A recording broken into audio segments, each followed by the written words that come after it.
Hi, my name is Brian. This is video 6 of my prone positioning and ARDS video presentations.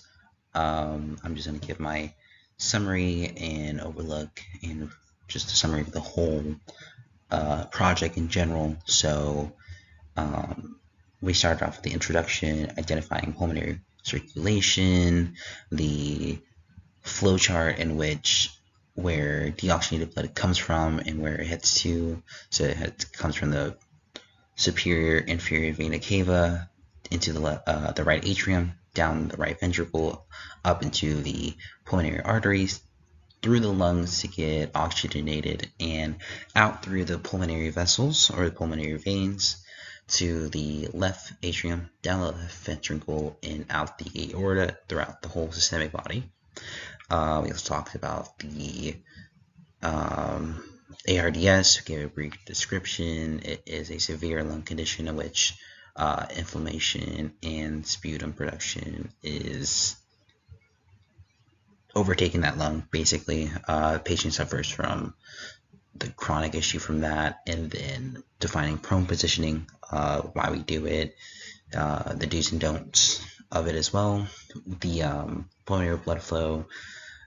We talked about how it is affected by gravity and its relationship with, pulmonary vascular resistance, the calculation to find that as well, the normal values between those, 30 to 180 dynes per second,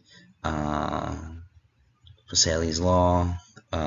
We talked about how that calculation can explain how PVR is calculated in a way where the viscosity of the blood, along with the resistance to flow along the pulmonary vessels walls, and how the radius of that vessel can alter the pressure gradient of the blood coming through.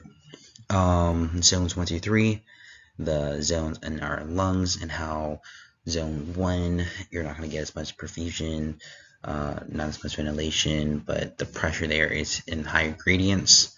So you end up with just a lot of dead space there, all the way down to 2, and then 3 are lower lobes, which will be the most optimal space of perfusion and where blood flow is circulating the most, and the pressure gradient between there is in a way where it's ideal for that situation.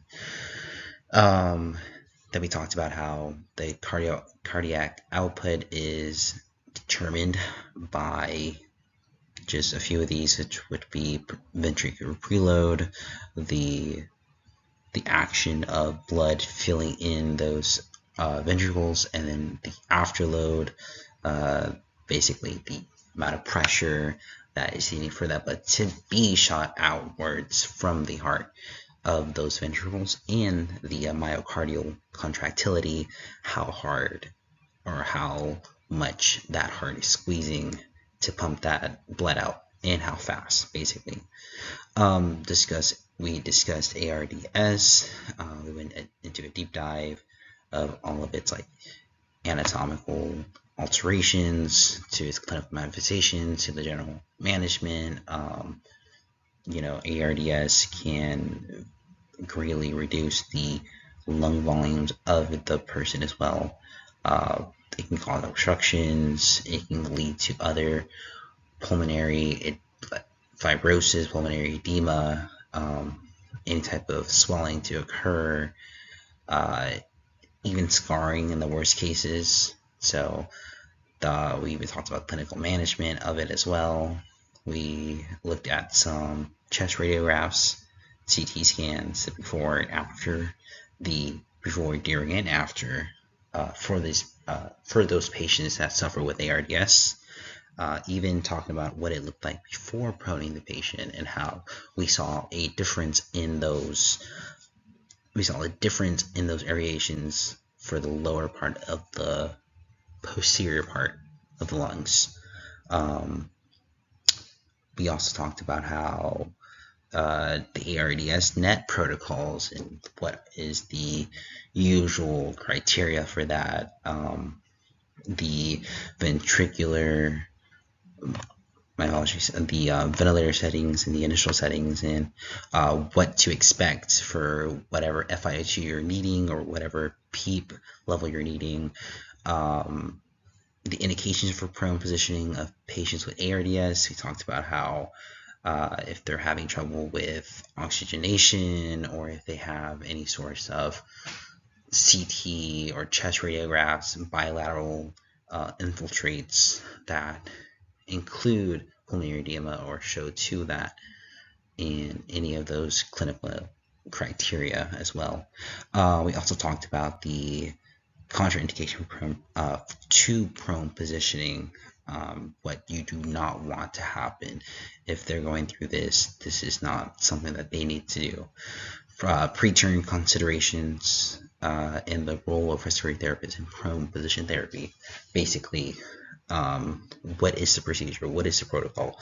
Do we stay at the head of the bed? Are we helping with the patient? Are we taking lead? And all that is true. We do make sure that our stuff is considered first, that we have our own responsibilities in check. We want to make sure our tubes are in place, things are secured, we have retaped whatever we needed to retape, make sure there's no obstructions, that we're suctioning when needed, and just all in all, just making sure that this patient is going to be in a good position. We don't want any breakdowns to occur, any awkward positioning of the limbs. We want to make sure that there's good aerations for the lungs and sputum production to be suctioned out.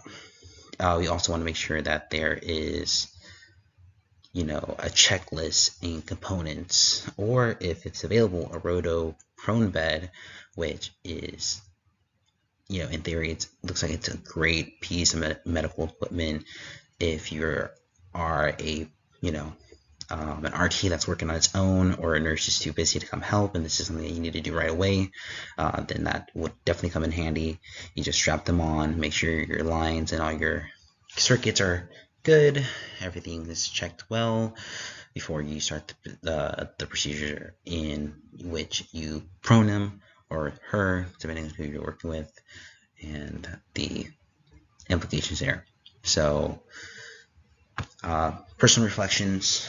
I honestly thought this was a great way for me to really dive deep into these more everyday things that we see at the hospital. Of course, these are not patients that we take for granted, but now that I have such a clear, more detailed understanding of what they go through, what they need, why this happens, what can we do, and basically the maintenance for these patients, and what these simple procedures to us can actually help strengthen these patients so that they can get out either a day earlier, an hour earlier, whatever earliest it is for them, so that they can live a happy, more fulfilling life for themselves and for their family as well.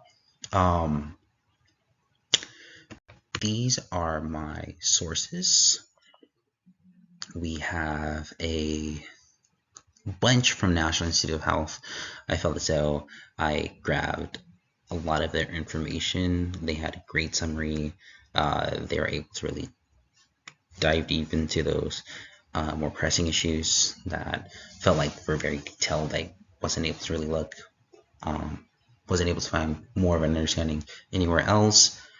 Spring Your Nature link was a really great one for me to look into as well. And then, of course, you have your ARDS network, which provided the protocol and the criteria, the vent settings that need to be initiated first, and what type of protocol to follow with that. Of course, every hospital is going to be different, every state is going to be different, every patient is going to be different. So thank you again. This was great, and have a great one.